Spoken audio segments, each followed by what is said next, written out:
छाए जाती एकता, अनेकता बिलाए जाती। होवत कुचीलता, कते बन कुरान की। पाप ही पर पक जाते, धर्म धसक जाते। बरन गरक जाते, सहत विधान की। देवी देव देहुरे, संतोख सिंह दूर होते। रीत मिट जाती, कथा वेदन पुराण की। श्री गुरु गोबिंद सिंह, पावन परम सूर। मूरत न होती, जो पै करुणा निधान की। हर सच्चे तख्त रचाया, सतसंगत मेला। नानक निर्भव निरंकार, विच सिद्धां खेला। गुर सिमर मनाई काल का, खंडे की वेला। पियो पौल खंडे धार, होए जन्म सुहेला। संगत कीनी खालसा, मनमुखी दोहेला। वाहो वाहो गोबिंद सिंह, आपे गुर चेला। पंथ दे वाले, शक्ति ते भगती दे संगम। धन गुरु गोबिंद सिंह जी महाराज दा अवतार पो सुदी सतवीं संमत 1723 हरि मंदिर पटना साहब बिहार विखे होया।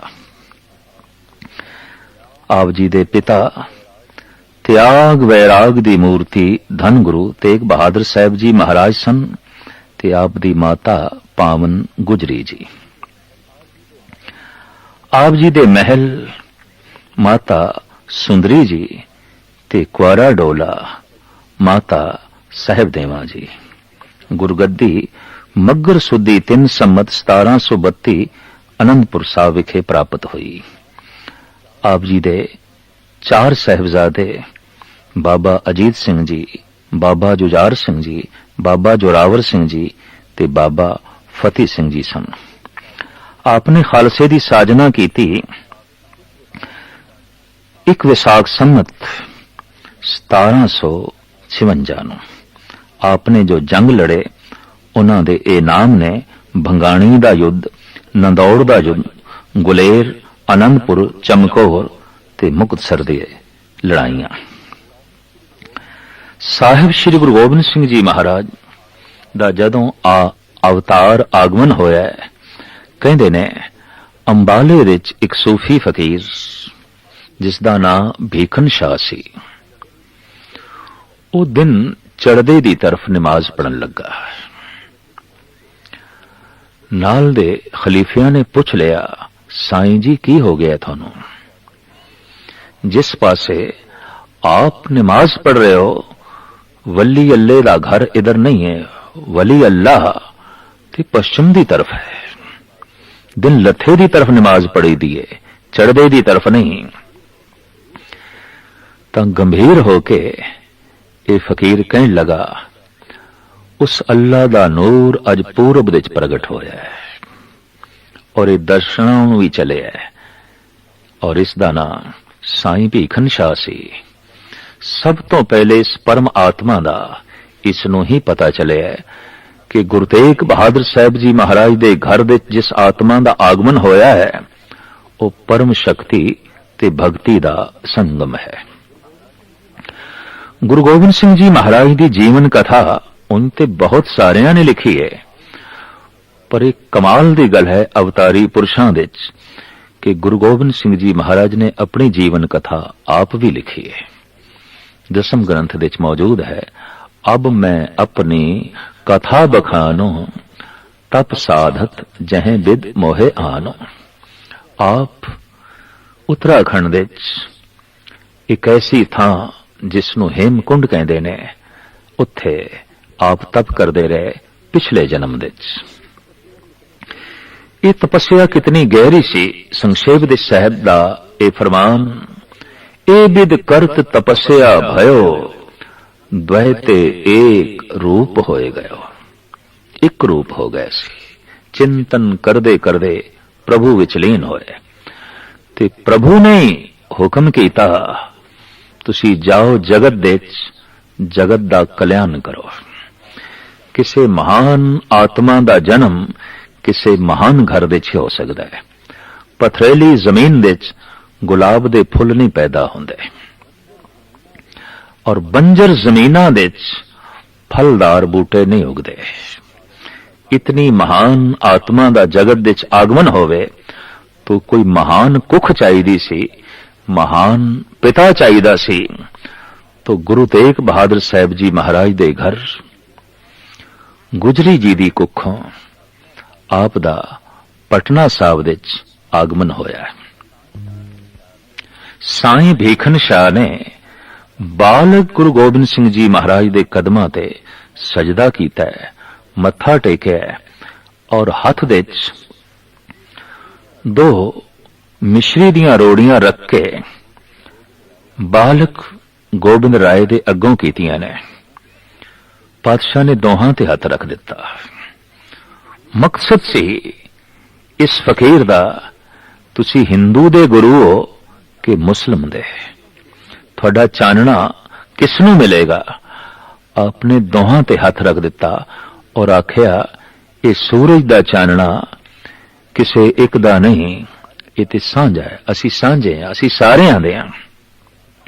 वाकई आप दी सेना विच और आप दे सिखां विच चारे वर्णां दे पुरुष ते सन, पर पीर बुद्धू शाह जैसे मुस्लिम फकीर भी आप दे कदमां तो निछावर होंदे रहे, सदके होंदे रहे। दैवी गुण रब्बी गुण बचपन विच ही प्रगट होंदे सन और जगत दी कोई पकड़ नहीं दखड़ नहीं, ये आप दी जीवन शैली तो पता चलदा सी।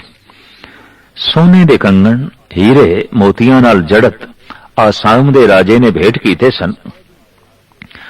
माता जी ने ये दोवें कड़े सतगुरां नूं पहना दिते। गंगा दे तट ते बच्चियां नाल खेडदे पए ने। किधरे एक कड़ा जांदा रहा। वापस आए माता जी ने सिर्फ इको ही कड़ा वेख्या ते पुछ बैठे, लाल जी सोने दा ओ कड़ा हीरे रत्ना नाल जड़त किथे गुआ के आयो, किथे सुटिया? सतगुरु कहन लगे, गंगा च। केड़ी थां ते? माता जी नाल चल पे और होर सिख सेवक भी जब तट ते पहुंचे, माता जी पुछदियां ने, कंगण किथे सुटिया? दूजा भी हाथ तो उतार के परों सुटिया, आखिया इथे सुटिया। चूंकि गुरु तेग बहादुर साहब जी महाराज कह गए सन कि गोबिंद राय नूं कहना कुछ नहीं, वो जो कुछ भी करनगे जगत दे कल्याण हित करनगे। तो गुरु तेग बहादुर साहब जी महाराज दे बचनां नूं पालदे होए माता जी चुप रह गए। ठीक, ये भी कौतक है, ये भी इन्हां दी लीला है। भावें आप दी आयु ते बहुत छोटी है, पर धनुष विद्या दे आप दा शौक सी, तलवार चलाण दे आप दी रुचि सी। इत्थों ही पता चलदा सी कि देश दियां गुलामी दियां जंजीरां इन्हां दे हत्थों ही टुटणगियां। कहंदे ने राजा अशोक ने महात्मा बुद्ध दी शिक्षा तो प्रेरित होके जिस गंगा दे तट ते तलवार सुटी सी, वो पाटलीपुत्र पटना दा गंगा दा ही तट है। और गजब दी गल है, धन गुरु गोबिंद सिंह जी महाराज ने इसे ही पाटलीपुत्र, इसे ही पटने दे गंगा दे तट तो तलवार चुक लई। आप दे बड़े कीमती बोल ने, चूंकारज हमा हीलते दरगुयस्त, हलालस्त बुरदम्ब शमशीर दस्त। जद शांति वैराग ज्ञान ध्यान नाल मकसद हल ना होवे, सच नूं विघन पैंदा होवे, तां तलवार चुक लेनी भी धर्म है, शस्त्र उठा लेना भी धर्म है। ये आप दे ਸਿਧਾਂਤਿਕ ਨੁਕਤੇ ਸਨ। 6 ਵਰਿਆਂ ਦੀ ਉਮਰ ਵਿੱਚ ਤਰ੍ਹਾਂ ਤਰ੍ਹਾਂ ਦੇ ਕੌਤਕ ਤੇ ਖੇਡਾਂ ਕਰਦੇ ਹੋਏ ਆਪ ਨੇ ਉੱਥੋਂ ਚਾਲੇ ਪਾਏ। ਯਾਦਗਾਰੀ ਅਸਥਾਨ ਜਨਮ ਅਸਥਾਨ ਤਖਤ ਸਾਹਿਬ ਪਟਨਾ ਬੜੇ ਸੁੰਦਰ ਰੂਪ ਵਿੱਚ ਬਣਿਆ ਹੋਇਆ ਹੈ। ਗੁਰਦੁਆਰਾ ਬਾਲ ਲੀਲਾ ਔਰ ਹੋਰ ਅਨੇਕਾਂ ਆਪ ਦੇ ਪਾਵਨ ਅਸਥਾਨ ਯਾਦਗਾਰੀ ਉੱਥੇ ਬਣੇ ਹੋਏ ਨੇ। ਆਪ ਆ ਕੇ ਅਨੰਦਪੁਰ ਸਾਹਿਬ ਦੇ ਜੋ ਹੈ ਟਿਕੇ। ਕਹਿੰਦੇ ਨੇ ਜਿਸ ਦਿਨ ਗੁਰੂ ਤੇਗ ਬਹਾਦਰ ਸਾਹਿਬ ਜੀ ਮਹਾਰਾਜ ਦਾ ਸੀਸ ਆਪ ਦੇ ਕੋਲ ਲੈਂਦਾ ਗਿਆ ਤੇ ਸਤਿਗੁਰਾਂ ਦੀ ਸ਼ਹਾਦਤ ਦੀ ਖਬਰ ਸੁਣਾਈ ਗਈ ਤਾਂ ਮਹਾਰਾਜ ਕਹਿਣ ਲੱਗੇ ਦਿੱਲੀ ਦੇ ਵਿੱਚ ਬੜਾ ਰੋਸ ਪੈਦਾ ਹੋਇਆ ਹੋਵੇਗਾ, ਬੜਾ ਜੋਸ਼ ਉਮੜਿਆ ਹੋਵੇਗਾ। ਤਾਂ ਹੱਥ ਜੋੜ ਕੇ ਰੰਗਰੇਟੇ ਨੇ ਆਖਿਆ ਨਹੀਂ, ਦਿੱਲੀ ਦੇ ਸਿੱਖਾਂ ਨੇ ਤੇ ਕਹਿ ਦਿੱਤਾ ਅਸੀਂ ਸਿੱਖ ਹੀ ਨਹੀਂ ਆ। ਮੁਗਲ ਸਿਪਾਹੀ ਜਦ ਘਰ ਘਰ ਦੇ ਵਿੱਚ ਪਹੁੰਚਦੇ ਰਹੇ ਸਿੱਖਾਂ ਦੇ, ਆਪਣੇ ਗੁਰੂ ਦਾ ਧੜ ਤੇ ਚੁੱਕ ਕੇ ਲਿਆਓ, ਤੁਹਾਡੇ ਗੁਰੂ ਦੀ ਲਾਸ਼ ਪਈ ਏ, ਉਹਨਾਂ ਦੀ ਦੇਹੀ ਪਈ ਏ, ਚੁੱਕ ਕੇ ਲਿਆਓ। ਡਰਦੇ ਮਾਰੇ ਸਹਿਮ ਗਏ ਸਿੱਖ, ਕਹਿਣ ਲੱਗੇ ਨਹੀਂ ਅਸੀਂ ਸਿੱਖ ਨਹੀਂ ਆ। ਇਹ ਬੋਲ ਜਦ ਰੰਗਰੇਟੇ ਨੇ ਸੁਣਾਏ ਤਾਂ ਗਰਜਦੀ ਹੋਈ ਆਵਾਜ਼ ਵਿੱਚ ਗੋਬਿੰਦ ਰਾਏ ਨੇ ਇਹ ਬੋਲ ਆਖੇ ਨੇ, ਸੁਨ ਸ੍ਰੀ ਕਲਗੀ ਧਰ ਐਸੇ ਬੋਲੇ ਗਰਜਤ ਜਲਧਰ ਜੈਸੇ। ਇਸ ਤਰ੍ਹਾਂ ਗਰਜੇ ਜਿਵੇਂ ਕਿ ਬੱਦਲ। ਅਬ ਇੱਕ ਐਸੋ ਪੰਥ ਬਣਾਓ ਸਗਲ ਜਗਤ ਬਿਖੇ ਬਹੁ ਬਿਧ ਭਾਉ।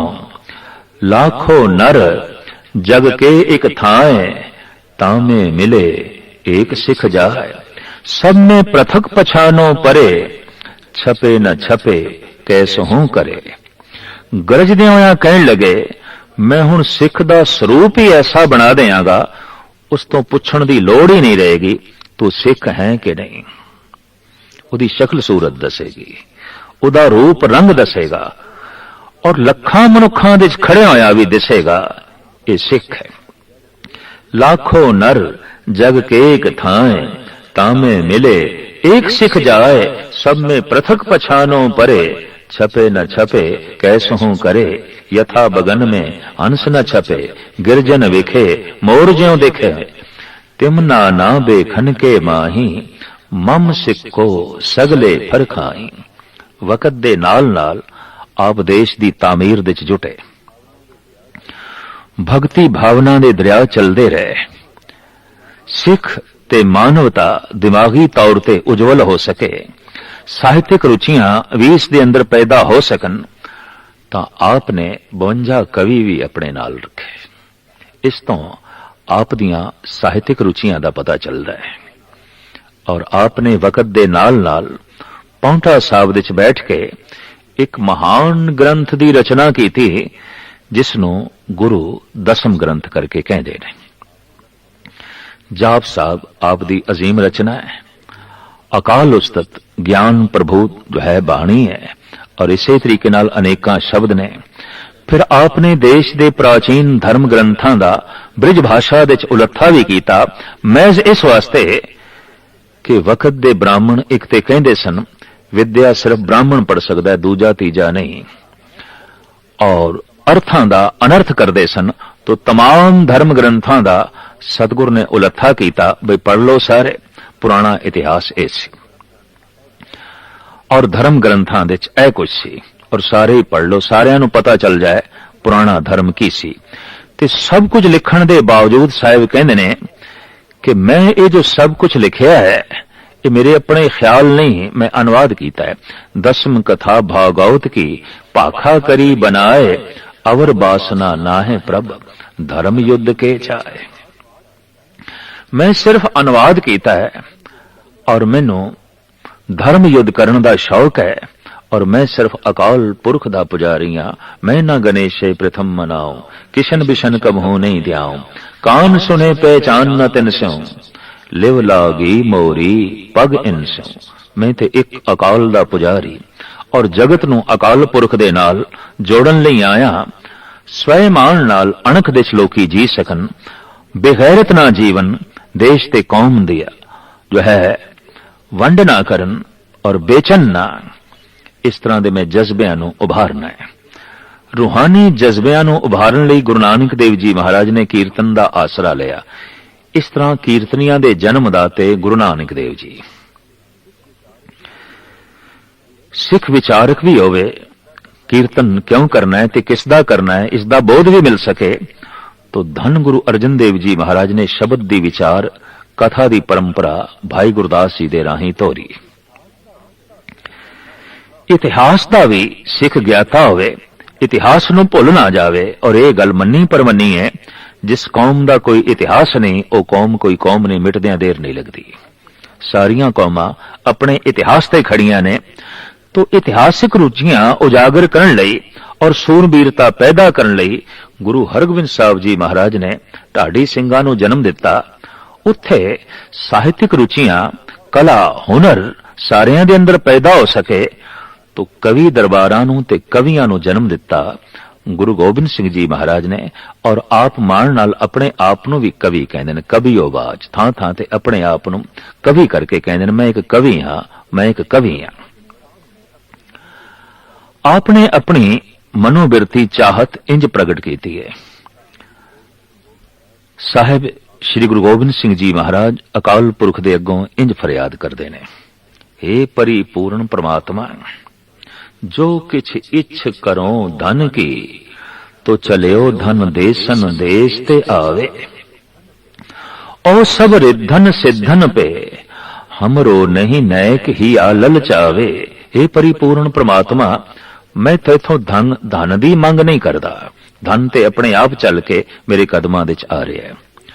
और मैं तैथों हे परिपूर्ण परमात्मा कोई रिद्धि ते सिद्धियां दी भी मंग नहीं करदा, ये मैनू बिल्कुल नहीं चाहिदियां। और सुनो कछ जोग बिखे कर कौन इतो, तप के तन तावे, जूझ मरो रण मैं तज भय तुम ते, बस श्याम अह बर पावे। रणभूमि विच देश की खातर मजलूमां की खातर लड़दियां लड़दियां अपने प्राण दे दियां, हे प्रभु इस तो इलावा होर कुछ भी नहीं चाहिए। इस तो ही पता चलता है कि आप कितने महान योद्धा सन, कितने सूरबीर, लेकिन आप कितने गहरे तपस्वी ने कि मैदान जंग दे विच भी आप दी समाधि लग जाती है, आप दी सुरत जुड़ जाती है। ये सूरबीरता अगां चल के आप दे बच्चियां दे भी नमूदार हुई, प्रगट हुई। और आपने अगां चल के खालसा पंथ की साजना की थी, और बड़े निराले ढंग नाल। विसाखी वाले दिन मयान चो नंगी तलवार कढ़ के पूरे इकट्ठ नूं संबोधन करदियां कहण लगे, मैनू 5 सीस चाहिए ने। विचार तो सिख दा जन्म होया है, तलवार तो सिंह दा जन्म होया है। सिख भगती है, सिंह शक्ति है। सिख संत है, सिंह सिपाही है। सिपाही केवल सिपाही होंदे ने, संत केवल संत होंदे ने। लेकिन संगम कीता संत बुजदिल ना होवे, उन्होंने सिंह बनाया है, सिपाही बनाया है, ते सिपाही जालिम ना हो जाए, उसनू संत बनाया है। 9 पातशाहियां दी पहली कोशिश संत बनाया है, ते एक दी कोशिश उसे नू सिपाही बनाया है, ताकि अपने संतपने दी रक्षा कर सके। एक गाथा है, विश्वामित्र जी जद यज्ञ करते सन, राक्षस लोग उस दे च गऊ दा मांस सुट देंदे सन, तो दशरथ दे दरबार विच फरियाद की ऋषि ने, राम ते लक्ष्मण पहरे दे रूप विच मैनू चाहिए ने, ताकि मैं अपना यज्ञ संपूर्ण कर सका। ऐसा ही होया, दशरथ ने राम ते लक्ष्मण ते कुछ सेना भेजी।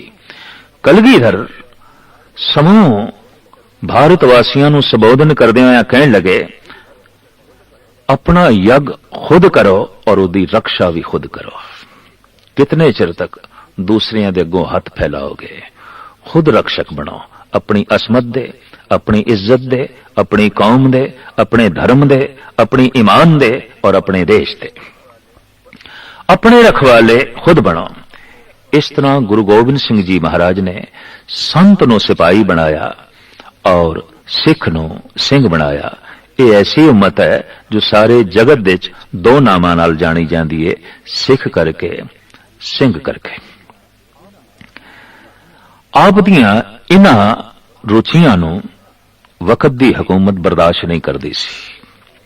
अंजाम यह होया है, आप दे दो वड्डे साहिबजादे चमकौर दे मैदान दे शहीद होए, आप दे दो छोटे साहिबजादे सरहंद विच दीवारां दे चने गए। ये अजीबो गरीब साखा घटना गुरु गोबिंद सिंह जी महाराज दे नाल हुई।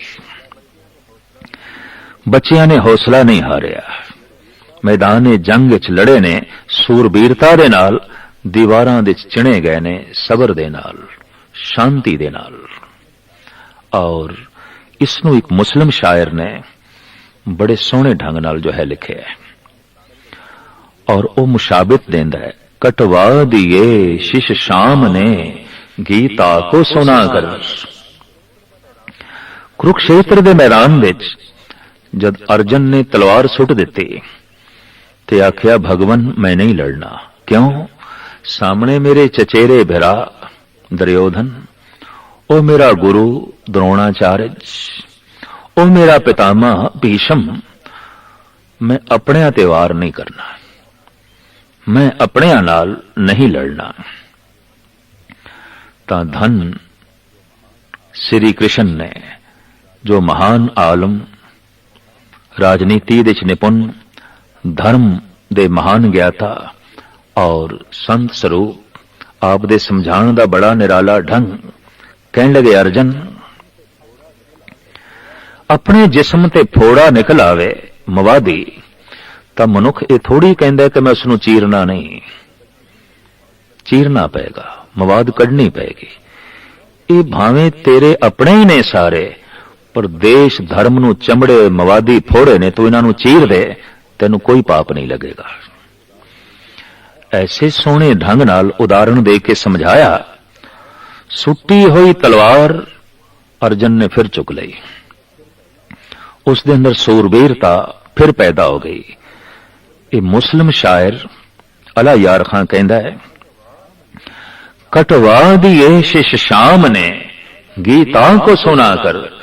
गीता दा फिलसफा सुना के किसे नूं लड़न मरण दी जाच सिखाणी, ये गल कुछ होर है, पर गुरु गोबिंद सिंह तेरी गल कुछ होर है। क्यों? कटवा दिए शिश शाम ने गीता को सुना कर, रू फूंक दी गोबिंद ने बेटों को कटा कर। अपने ही बच्चियां नूं कटवा के, शहीद करवा के, मरण दा जज्बा, लड़न दा जज्बा समुची उम्मत विच गुरु गोबिंद सिंह जी महाराज ने पैदा कर दिता। आर्या समाज दे उगे प्रचारक लाला दौलत राय, जिन्हां दी किताब है सुआने उमरी गुरु गोबिंद सिंह, जो 1906 विच लिखी गई, उस विच लाला दौलत राय कहंदे ने कि मैं जद रामायण दी जंग दा अध्ययन करदा, उत्थे दो इस्त्रियां दिखाई देंदियां, एक सीता, एक स्वरूपनखा। जे इन्हां दोहां नूं एक पासे कर दईए, युद्ध नहीं होना सी, ये जंग नहीं होना सी।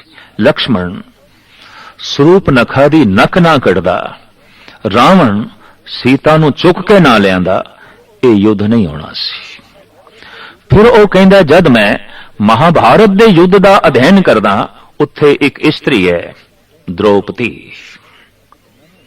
कहंदे ने नवें बने महल दी जद वो चट करन लगे तो घर नूं सजाया सी द्रौपदी ने। अंदर एक सरोवर सी, ओदे ते इस ढंग दे रंग पाए सन कि सरोवर जमीन लगदी सी।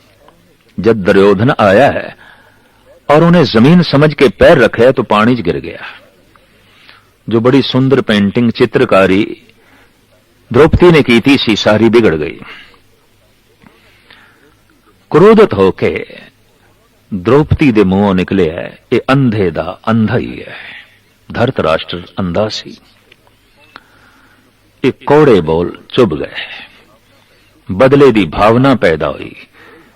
एक दे मुंहों कौड़े बोल निकले और एक कौड़ेपन नाल इतना पेश आया कि उसने भरी सभा विच द्रौपदी ਨੂੰ नगन ਕਰਨ ਦੀ ਕੋਸ਼ਿਸ਼ ਕੀਤੀ, ਅੰਜਾਮਕਾਰ भयंकर युद्ध होया। तो इस जंग का कारण द्रौपदी एक स्त्री। संसार के सियाणे कहते रहे ने युद्ध होने के यही कारण ने, जर जमीन जोरू, या जमीन की खातर लड़ाई होगी, या स्त्री की खातर, या सोने चांदी धन की खातर। पर लाला दौलत राय कहते ने, जद मैं गुरु गोबिंद सिंह जी महाराज के युद्धां का अध्ययन करना तो हैरान हो जाना, ये जंग धन की खातर नहीं सी, ये युद्ध जमीन की खातर नहीं सी, ये युद्ध स्त्री की खातर नहीं सी, ये युद्ध मजलूमां की रक्षा की खातर सी, देश की रक्षा की खातर सी। रूहे जमीन दे ऐसा इको एक पुरुष होया है जो लड़िया है सिर्फ देश की अणख की खातर, ईमान की खातर, मजलूमां की खातर। अपनी कोई चाहत नहीं, अपनी कोई मंग नहीं सी। आप दा नारा सी, धर्म तो बिना राज नहीं चल सकता, और धर्म तो बिना राज शक्ति सारियां नूं दलदी है, मलदी है, निस्तो नाबूद कर दिए। राज बिना न धर्म चले हैं, धर्म बिना सब दले मले हैं। साहिब दा यह फरमान सी, समाजिक जीवन दे च, राजनैतिक जीवन दे च, आर्थिक जीवन दे च धर्म नूं जोड़ो ताकि जिंदगी दे सारे पहलू पावन होवन। यही संदेश उपदेश देंदे हुए आप राजपुताने तो लंघे, मध्य भारत तो लंघदे हुए फिर सहजे सहजे महाराष्ट्र दे शहर नांदेड़ विच पहुंचे ने। उत्थे आप जी दे जख्मां दे टांके खुल गए और ਸਿੰਘਾਂ ਨੂੰ कहण लगे, असी जा रहे हैं। नारियल 5 पैसे रख के केसर दे छिट्टे मार के आपने गुरियाई गद्दी सदीवी गुरु ग्रंथ साहब जी महाराज दे हवाले की थी और सिखां नूं उपदेश कीता। हमेशा गुरु ग्रंथ साहब जी दी ताबिया च रहना और धार्मिक तौर ते, समाजिक तौर ते, आर्थिक तौर ते, राजनैतिक तौर ते रहबरी थोड़ी गुरु ग्रंथ साहब जी महाराज करनगे। पर सिखां ने बेनती की थी, पातशाह जे कदी साडा जी करे आप दा तन वेखना है, आप दी ये प्यारी मूर्त भी वेखनी है। तो सतगुरां ने उत्थे जिहड़े बचन कहे ने वो ये ने, सिख सो रहत पंच जो मिले, मम स्वरूप सो जानो भले। पंज रहत वानिए सिख जे किधरे मिल जान, जिन्हां दे तन दे उत्ते पंज ककार होवन, जिन्हां दे मन विच पंज बाणियां दा जाप पाठ होवे, जिन्हां दी रसना दे उत्ते मूल मंत्र ते गुरमंत्र दा उचारण होवे, इस तरह दे पंज किधरे मिल जान तां समझ नहीं वो मेरा ही रूप है। सिख सो रहत पंच जो मिले, मम स्वरूप सो जानो भले। सिख पंचों में मेरो वासा, पूरन करो धरो जय आसा। मैं काया करके, शरीर करके पंथ दे चा और मैं आत्मा करके गुरु ग्रंथ दे चा। इस वास्ते रूहानी शक्ति दे संगम गुरु ग्रंथ साहब जी महाराज ने और शारीरिक शक्ति का संगम गुरु पंथ है।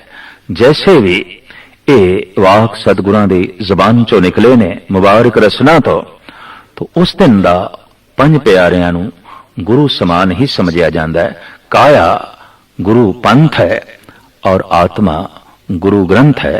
गुरु ग्रंथ साहब जी महाराज मूल प्रभु नाल जुड़न दा वसीला यही गुरु ग्रंथ साहब जी महाराज दा उपदेश और यही गुरु गोबिंद सिंह जी महाराज दी जो है देशना।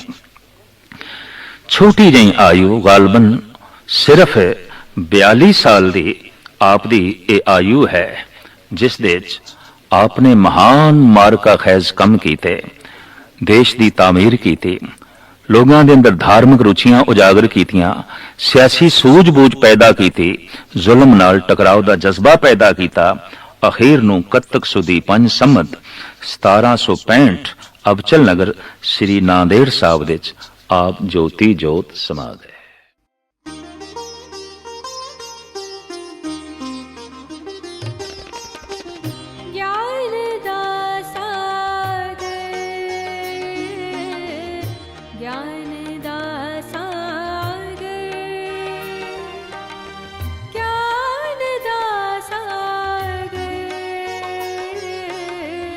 ज्ञान